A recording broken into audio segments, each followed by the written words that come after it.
തൊടുപുഴയിൽ V D സതീശന് വേണ്ടി കൂറ്റൻ ഫ്ലെക്സ്. തൊടുപുഴ പട്ടയം കവലയ്ക്ക് സമീപമാണ് ഇന്നലെ രാത്രി ഫ്ലെക്സ് പ്രത്യക്ഷപ്പെട്ടത്. പട നയിച്ചവൻ നാട് നയിക്കുമെന്നാണ് ഫ്ലെക്സിലെ എഴുത്ത്. വി ഡി സതീശന്റെ പൂർണ്ണമായ ചിത്രത്തോടൊപ്പം നിലപാടിന്റെ രാജകുമാരന് അഭിവാദ്യമെന്നും വാചകമുണ്ട്. ടീം UDF തൊടുപുഴ എന്ന പേരിലാണ് ഫ്ലെക്സ് സ്ഥാപിച്ചിട്ടുള്ളത്. തെരഞ്ഞെടുപ്പ് ഫലം വരാൻ 2 ദിവസം ബാക്കി നിൽക്കുമ്പോഴും കോൺഗ്രസിൽ മുഖ്യമന്ത്രി സ്ഥാനത്തേക്കുള്ള പോരും കരുനീക്കങ്ങളും ശക്തമായി തുടരുന്നു. ലീഗിന്റെ പരസ്യ പിന്തുണയിലെ സന്തോഷത്തിലാണ് സതീശൻ വിഭാഗം.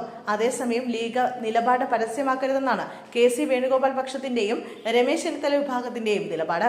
കൂടുതൽ ഘടകകക്ഷികളെ ഒപ്പം നിർത്താനുള്ള ശ്രമം 3 ചേരികളും തുടരുകയാണ്.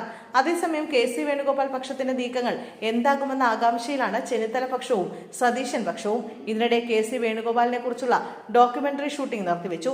ഹൈക്കമാൻഡ് നിർദ്ദേശപ്രകാരമാണ് ഷൂട്ടിംഗ് നിർത്തിയതെന്നാണ് സൂചന. KC പക്ഷത്തിന്റെ പിന്തുണ ചെന്നിത്തല വിഭാഗം പ്രതീക്ഷിക്കുന്നുണ്ട്.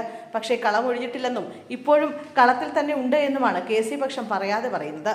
മുസ്ലിം ലീഗ് സതീശൻ അനുകൂല നിലപാട് പരസ്യമായി എടുത്തത് ചെന്നിത്തല KC പക്ഷങ്ങൾക്ക് കനത്ത ക്ഷീണമായിട്ടുണ്ട്. ഇതിൽ KC RC പക്ഷത്തിന് കടുത്ത അമർഷവുമുണ്ട്. വോട്ടെണ്ണ തീയതി അടുത്തതോടെ കോൺഗ്രസിനുള്ളിൽ വമ്പൻ നീക്കങ്ങൾ ഉണ്ടാകാനുള്ള സാധ്യതകളാണ് തുറന്നുവരുന്നത്.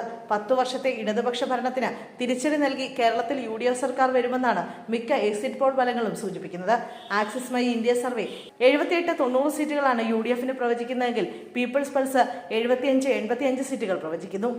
CNN Vote Vibe 70-80 seat, People Pulse 75-85, Times Now JVC 70-75, Journo Mirror 65-80, People Insight 66-76, Chanakya Strategies 72-80, PMARK 71-79 എന്നിങ്ങനെയാണ് മറ്റ് ഏജൻസികൾ UDF ഭരണത്തിന് സാധ്യത കൽപ്പിക്കുന്നത്.